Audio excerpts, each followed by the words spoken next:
This operation, known as Operation Absolute Resolve, was discreet, precise, and conducted during the darkest hours of January 2nd and was the culmination of months of planning and rehearsal, an operation that frankly only the United States military could undertake.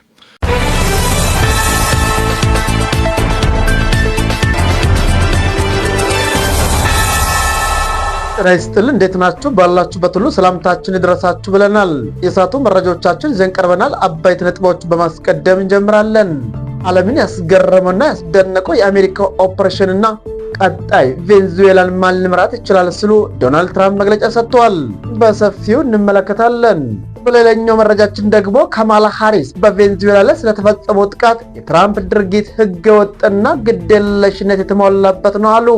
መረጃውን ይዘናል። ቆይታችሁን ከአፍሪካ ታይምስ ጋር አድርጉ እያልን ወደ መረጃዎቻችን እናልፋለን። አብራችሁን ቆዩ።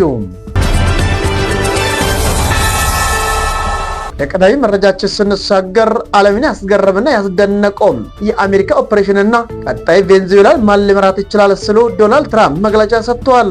የአሜሪካ ፕሬዝዳንት ዶናልድ ትራምፕ የቬንዙዌላ ፕሬዝዳንት ኒኮላስ ማዱሮም በካራካስ ከተፈጸመ መጠነ ሰፊ ጥቃት በኋላ በቁጥጥር ስር መዋላቸውን አስታውቆ ትክክለኛ ሽግግር እስኪመጣ ድረስ ሀገሪቱን ለመምራት ቃል ገብተዋል።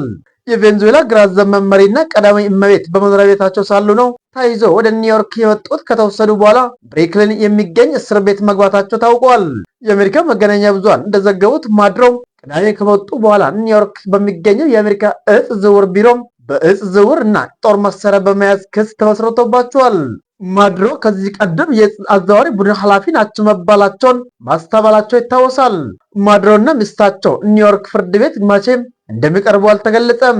የአሜሪካ ልዩ ኮማንዶዎች ወደ ቬንዙዌላ ዘልቆ በመግባት ጥቃት ፈጽሞ ፕሬዝዳንት ኒኮላስ ማዱሮን በቁጥጥር ስር መዋል የወሰዱበትን ተልዕኮ በተመለከተ ጀነራል ዳን ኬይን ቅዳሜ ከሰዓት መግለጫ ሰጥተዋል።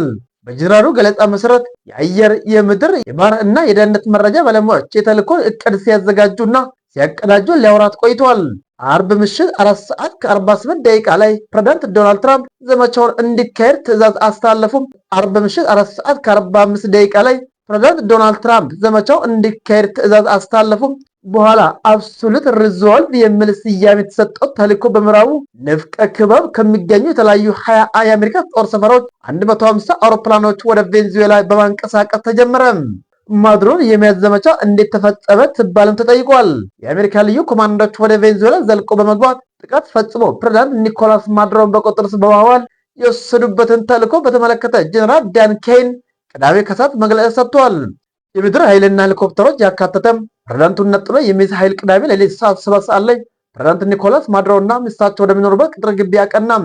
ይህ ኃይል በርካታ ዘመናዊ ተዋጊ ጦር ጀቶች፣ ቦምብ ጣይ አውሮፕላኖችና በድሮኖች ከፍተኛ ጥበቃ እየተደረገለት ነበር። ሄሊኮፕተሮቹ ላይ ተኩስ ተከፍቶባቸው አንደኛ ቢመታም በዘመቻው ወቅት ግዳጁን ለመፈጸም ከመብረር ያገደው አልነበረም ሲሉ ዶናልድ ትራምፕ ተናግሯል። ፕሬዝዳንት ኒኮላስ ማዱሮና በባለቤታቸው ከመኖሪያ ቤታቸው ተይዘው በሄሊኮፕተር ከቬንዙዌላ እንዲወጡ በተደረገ በኋላ ከሌሊቱ 9:39 በአሜሪካዋ የጦር መርከብ ዩኤስኤስ አይዋ ጂማ ላይ እንዲያርፉ ተደርጎ በቀጣይ ወደ ኒውዮርክ ተወሰዱ። በዘመቻው አንድም የአሜሪካ ወታደር እንዳልተገደለ ፕሬዝዳንት ዶናልድ ትራምፕ አስታውቋል። ወደ መጨረሻ መረጃችን ስንሻገር ካማላ ሃሪስ በቬንዙዌላ ላይ ስለተፈጸመው ጥቃት የትራምፕ ድርጊት ህገወጥና ግዴለሽነት የተሟላ ነው አሉ። የቀድሞ የአሜሪካ ምክትል ፕሬዝዳንት ካማላ ሃሪስ በቬንዙዌላ ላይ የተፈጸመውን ጥቃትና የፕሬዝዳንቱን ኒኮላስ ማዱሮን መታሰር በጽኑ አውግዘዋል። ሃሪስ በመግለጫቸው ላይ ትራምፕ በቬንዙዌላ ላይ የወሰዱት እርምጃ አሜሪካን ደህንነቷን የጠበቀ ጠንካራ ወይም ተደራሽ አያደርጋትም ሲሉ አጽንኦት ሰጥተዋል። ማዱሮ ጨካኝና ህገወጥ አምባገነን መሆናቸው የተወሰደው እርምጃ ህገወጥና ግዴለሽነት የተሞላበት መሆኑን አይለውጠውም። ይህም ድራማ ከዚህ በፊት አይተነዋል ብሏል። የመንግስት ለውጥ ለማምጣት ወይም ነዳጅ ለመቆጣጠር የሚደረጉ ጦርነቶች እንደ ጥንካሬ ይሸጣሉ፣ ነገር ግን መጨረሻቸው ትርምስ ይሆናል ብሏል። ዋጋውን የሚከፍሉት ደግሞ የአሜሪካ ቤተሰቦች ናቸው ሲሉ ሃሪስ ተናግሯል።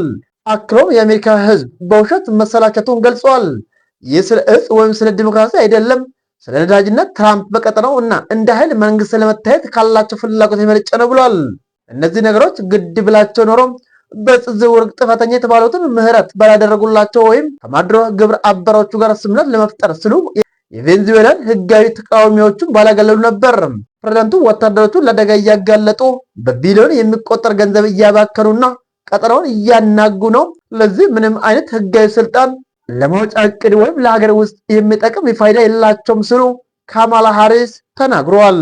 ውድ የአፍሪካ ታይምስ ቤተሰቦች የሰዓቱ መረጃዎቻችን ያደመጣችሁት ይመስል ነበር። ስለተከታተላችሁን እያመሰገን ቻናላችንን ሰብስክራይብ፣ ላይክ፣ ሼር በማድረግ ቤተሰብ እንድትሆኑ እየጋበዝን በዚሁ ተሰናበትን። ጤና ይስጥል ብለናል።